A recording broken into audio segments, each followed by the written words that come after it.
Hey, welcome everyone to the NFcast Bioinformatics podcast, where we're discussing the latest advancements at the intersection of biology and informatics. In this podcast, we celebrate the brilliant people, we have one right here, and the companies that are changing the world through the advancements in genomics and life sciences. So our guest today is Nils Homer. He's one of those brilliant people in our second ever podcast. Nils is the founding partner at Fulcrum Genomics, and he has over a decade of experience developing methods and software for the analysis of next generation sequencing data. He's worked in both industry and academia, and he's led teams to support the largest academic genome sequencing facility in the world. He has a BA in computer science and mathematics from Colgate and a master's and a PhD in computer science from UCLA. I'm sorry about your Bruins. Nils, it's great to have you here today. Thank you for having me. Yeah, it's going to be a lot of fun. This is our second ever NFcast. We had a lot of fun with Phil Ewells last month. So let's kick things off. Tell us a little bit about Fulcrum and the kind of work that you do. Yeah, so Tim Fennell and I started Fulcrum Genomics just over 5 years ago. We started out of an interest in doing something we call molecular biology debugging. So in our past lives, we've led software engineering teams, bioinformatics teams, interdisciplinary teams. And the thing we really enjoy doing is working with molecular biologists, human geneticists, engineers who are developing novel technology, assays, instruments in the molecular biology genomics space, and really working with them to define the experiments, to implement analyses and tools, and work with them to bring product and technology to market. And so we've done that in the R&D space, in clinical diagnostics, therapeutics, in the pharmaceutical space. And I think the thing that sets us apart is our willingness to learn, to have some breadth and depth across the field of genomics. And that's something we've really enjoyed over the past 5 years, is coming up to speed on all these new technologies. Oh, very cool. Obviously we met in travels around the industry, and I think we are crossing paths in about 3 customers right now. So we enjoy working with you, and obviously the customers obviously have a lot of respect for you and Tim and the team's work, because we're certainly coming across you in lots of places. So let's get going. I see a lot of new grads are about to be PhDs in my work and related travels these days. Talk about the path from grad school that you've done, obviously, to bioinformatics and industry, because that can be a difficult route for many people to take in their career paths. Yeah, I went straight from graduate school into industry. I knew I wanted to go into industry, and the things I enjoyed in graduate school were working on these new technologies. So, the Human Genetics Lab at UCLA, under Stan Nelson, we got one of the first Selects instruments and one of the first solid sequencing instruments, as well as access to large bolus of array data, and working on those data types and developing kind of the newest tools for variant calling, for mapping, for new applications in genomics was really, really exciting. And so what set me apart there was developing tools that were useful to a broader community, software tools and methods. And that's what really led me into industry, was those two loves of developing analytical tools as well as developing technology. And I think that the challenge for folks these days is the bar is a lot higher. There's reproducible research. There's software engineering skills that bioinformaticians need. There's pragmatism, and I think that's going to be a challenge for people going into industry. There's the bar is so much higher. I think the one thing that's different from academia than industry is pragmatism is needed. There's a lot of perfectionism in academia, whereas there's good enough in industry. There's getting a product to market. There's showing feasibility to get the next round of funding. There's all these checkpoints that don't need perfection. And then finally, I think we all have our favorite programming languages or workflow languages or software or tools that we like to use. But being agnostic is really important, because we're collaborating with so many different people from so many different backgrounds. But on the other hand, you have to remain opinionated, and that's something I pride myself on, being opinionated, because that's how we learn and that's how we differentiate. What's the right tool for the job at hand. Right, it makes total sense. We're seeing that in a lot of our clients. Lots of opinions, but lots of different tools to get the job done. We've seen a lot of breakthroughs in life sciences in the last few years. It's amazing, particularly in the last year. I think we're seeing the results of a lot of this work with COVID and the vaccines, and how fast things have come to market. And bioinformatics has played a huge role in the last year, but over the last number of years, and we're seeing lots of really interesting stuff in personalized cancer therapies as well. How do you see bioinformatics evolving over the next 3 to 5 years from where it is today? And I think it's the same as it's been going on for the past decade, which is it'll advance with the technology. It's a real companion to the technology. And when I first started graduate school 15 years ago, someone told me, "Hey, why are you working on alignment? Isn't that solved?" And now I see advancements in graph genome alignment. I see pan-genomes coming out that require really interesting and novel bioinformatic methods. So I think there always will be a need for new software, new algorithms that folks will have to develop. Another area of technology is in single cell and spatial, genomics. And I think that's a place where, you've seen a huge flourish of methods development and now software development to not only scale that analysis, but also, provide accurate and high analytical performance. Another place is, high accuracy long read sequencing, with the advent of Oxford Nanopore and Pacific Biosciences, that's really something that's going to change and has been changing how we do bioinformatics. So I think as technology advances, you'll need bioinformatics to keep up. And so it's just more of the same, just a different place. And so we have to keep being flexible and open-minded as those things come along. That makes sense. You mentioned a lot of these different tools and the advances and related dynamics around that.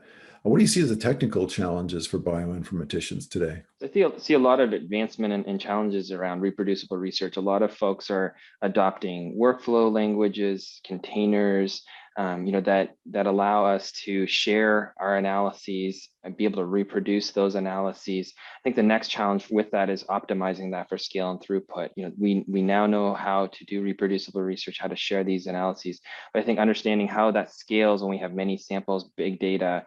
And I think one of the challenges is distilling that from large organizations. For example, the Broad Institute with Terra, and how do we just make that available to the masses so folks who are in smaller organizations can leverage those same insights. And I think that comes through the open adoption of workflow languages and example workflows that are out there and prepackaged containers, whether that's Docker, Singularity, or through installing through Conda. I think these are real important. And then, as we get to that point, we're able to start thinking about how do we utilize special compute hardware, such as FPGAs. Like a good example would be Dragon, or GPUs, for machine learning. And how do we start utilizing this hardware so that everybody can start to leverage these specialized computer hardware? I think right now, only the largest organizations or the folks really focused on scale and optimization are doing so, but I think that'll start trickling down to everybody in the field.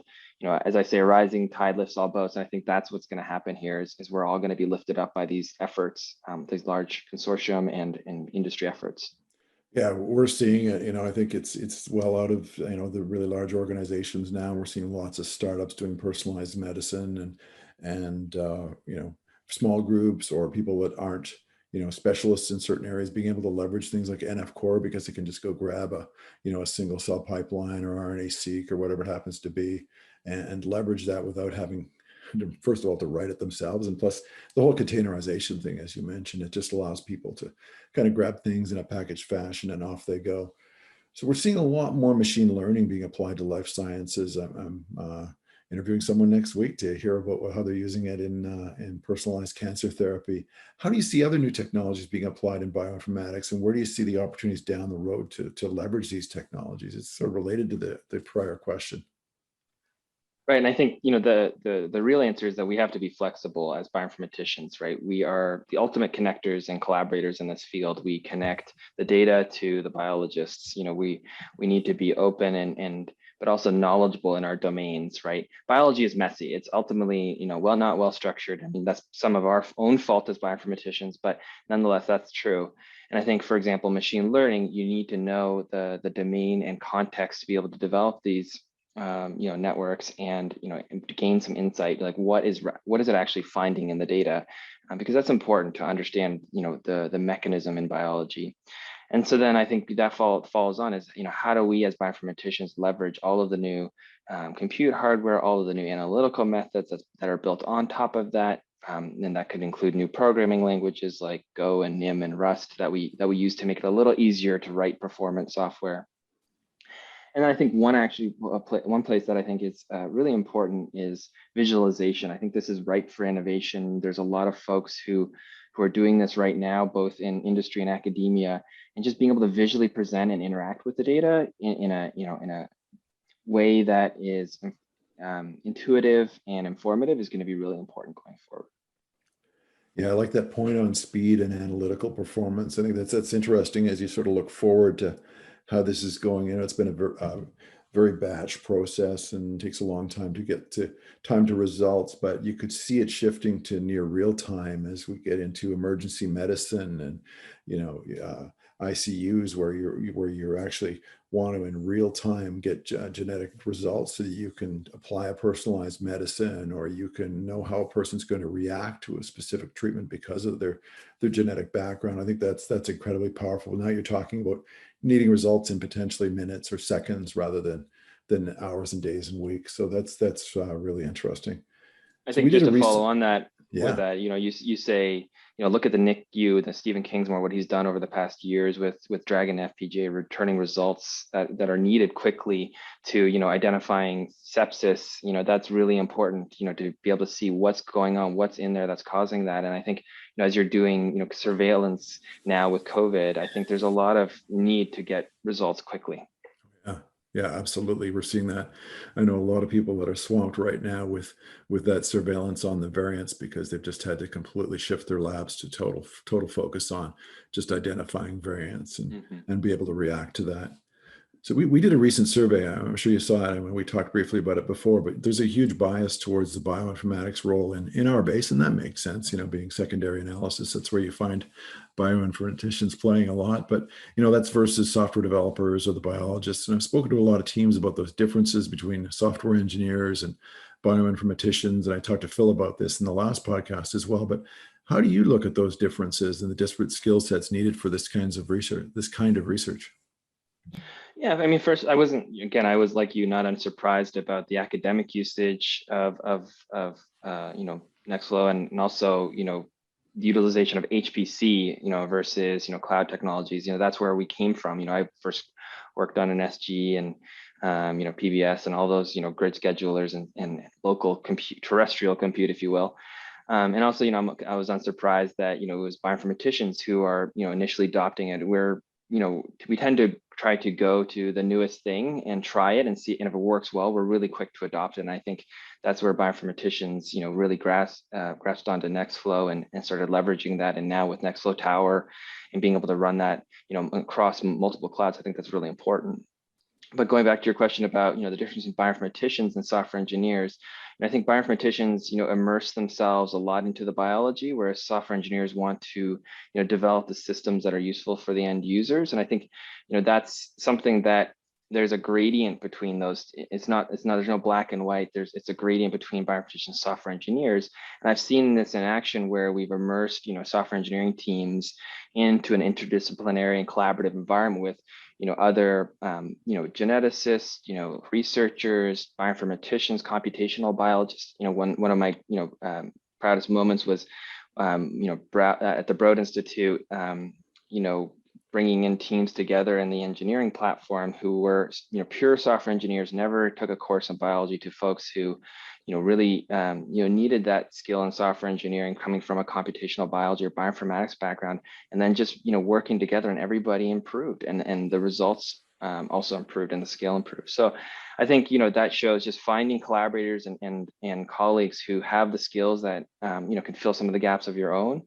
And then, you can move along that gradient and figure out what do I need today? Do I need my software engineering skills? Do I need my molecular biology notebook and figure out, exactly what's going on in the lab? Do I need to use my bioinformatics Swiss Army knife to analyze the data? Yeah, Swiss Army knife. That's a great way to describe it. Hey, I want to move into my favorite part of this podcast, the rapid fire section. So I'll ask you a quick question. You give me your immediate thoughts in about a 60-second or less kind of answer. So what is your favorite book and why? My favorite book is Stranger in a Strange Land. The main reason for that is the feeling of being an imposter, the imposter syndrome really resonated with me. I think we all can feel this, multiple times a day or many times a week, being, somebody surrounded by brilliant people, brilliant collaborators and colleagues, and seeing the work that they do, you feel sometimes like you're not worthy or not at the same level. And so I think this really resonated me, but also gave me, a feeling of shared experience with other folks who have this. And I think that's really important. So that book was really profound for me. Interesting. I thought you were going the Canadian transplant in America, stranger in a strange land, but you went a different way. Yeah, I feel it too. Dealing with brilliant PhDs all day long and be more of a computer scientist and go-to-market specialist. Yeah, I feel a lot of place sometimes with all these brilliant people, but it's also somewhat comforting to know that the world is protected by all these people and these brilliant minds that are moving things forward so quickly. What do the next 5 years look like for Fulcrum? Oh gosh, as Fulcrum, we want to stay on the forefront of technology development and working with our clients, who are developing new sequencing instruments or prep instruments or assays or capture single cell, all these types of things. We want to stay on the forefront of that technology development. It could be branching out to proteomics. It could be branching out to other fields beyond just genomics, and we've done a few things like that. In terms of our team, I think we will continue to grow. We've been growing kind of linearly over the past couple of years. We strive to remain domain experts and being very open and willing to learn with our clients. A lot of the times something's never been done before, so it's hard to find an expert, but it's also hard to find a person to take a risk and learn with a client. So I think we're going to grow pretty linearly over the next couple of years. I think try to maintain our identity. We started this business, Tim Fennell and I, as a lifestyle business, do interesting problems with great people while having a great lifestyle. We have families, we have interests outside of work. And I think we want to continue that culture as we go forward. I think that's going to be really important over the next 5 years. Makes total sense. As a Canadian transplanted to the US, and I know you're sitting in beautiful Kelowna, British Columbia at the moment, but what do you see as the big difference between working in Canada and working in the States? So I went straight to the US for my undergraduate degree. So I didn't work in Canada for too long, only a few high school jobs. But I think the main difference for me, seeing my family back in Canada and being here a little bit is, the focus on, earning money and kind of the overwork that's associated with that. And I think those are the main differences where there's a little bit of in my mind, a better balance here in Canada for that work lifestyle balance. And so I think it just takes greater discipline in the US if that's the thing you want to optimize on. I think at Fulcrum, that's something we built in from the start, in both in terms of our culture, but also in terms of our business model. We're able to be successful with a 40-hour work week, and I think that's really important. And it had to be successful because I work here and I want that lifestyle balance. Gotcha. So how do you feel about the future of remote work and with respect to bioinformatics teams? I may have a different opinion than most, but I think the honeymoon phase is over for me for remote work. We started Fulcrum 5 years ago, and we were remote from the start. Both from a team perspective as well as our clients are global, so we have to work remotely with teams both on both coasts and in different countries and different continents. And so I think for me, what I really miss is that team aspect. And so we're looking forward to building our company local in Boulder, Colorado, so that we can be together, some part of the week. I mean, we don't have to be together every day. There can be norms and compromises and agreements to how much we're in. But I think having someone look over your shoulder as you're working on a tough problem or whiteboarding or just having some ad hoc interaction is really important. And that's something that I miss. And I think is going to make us a little more successful going forward. And this is also coming from somebody who's introverted by nature, who wants to be with people. So I think it's going to strike a balance, and everybody's going to have to find what they want and how that's going to support their work life. But for us, I think having a bit of that interaction is going to be important. Yeah, something you said with collaborating and working as a team and actually building some camaraderie. There's a lot to that, and you do miss that working via Zoom all day long. And speaking of work-life balance, Boulder, Colorado is a good choice for that. How did you break into your first bioinformatics job? Well, it always starts with a girl. My girlfriend at the time had a job in Phoenix, Arizona, and I needed a job to follow her. We were both on our way to graduate school at UCLA. And I was going into graduate school for cryptography, unrelated to bioinformatics or genomics. By the way, my girlfriend at that time is now my wife of many years. And I got lucky. There was someone I got connected with at the Translational Genomics Research Institute out in Phoenix, and I got a summer job there. And I was successful enough to continue that work when I went to graduate school. I got connected with Stan Nelson at UCLA, who took me under his wing, and we continued some of the work I'd done at TGen, and that really got me interested and excited about applying some of the computer science skills that I had into biology. And I don't believe I took my first biology class until second or third year of graduate school. So I had no biological training, and it showed at the start. You can kind of see that in my first couple of papers, but I think I will be forever indebted to some of the people that connected me and took a chance on me at the start there. Great. Let's do three quick questions. What is something you don't enjoy about bioinformatics work? My work is never finished. I can never leave at the end of the day. There's always some analysis running or some tweak I can make to improve something, and so just never being finished. Yeah, that perfection, it's elusive. Flip that around now. What is something you really enjoy about bioinformatics work? I think the people connected to the problems. I mean, I think we're all motivated by making this world a better place, and the problems are really interesting, and it takes collaboration to do that. And I think that's what I really enjoy, is the interesting challenges with the interesting people. What are your three favorite tools to get your work done? I definitely need an IDE for software development. I'm an IntelliJ PyCharm type of person. Workflows, whether it's Nextflow, SnakeMake, or what have you, to automate my analyses. I find more and more these days that I start automating and putting my analyses into workflow languages as an aside, just so that I can go back and understand what I've done. Perhaps I need to redo analysis, retweak something, or even reproduce it. So that's another tool. And then finally, containers and reproducible builds. I mean, it just made my life a lot easier. As much as we complain about waiting for Conda to build, that's changed how we install and get access to tools. And I think that's really something that's useful for me.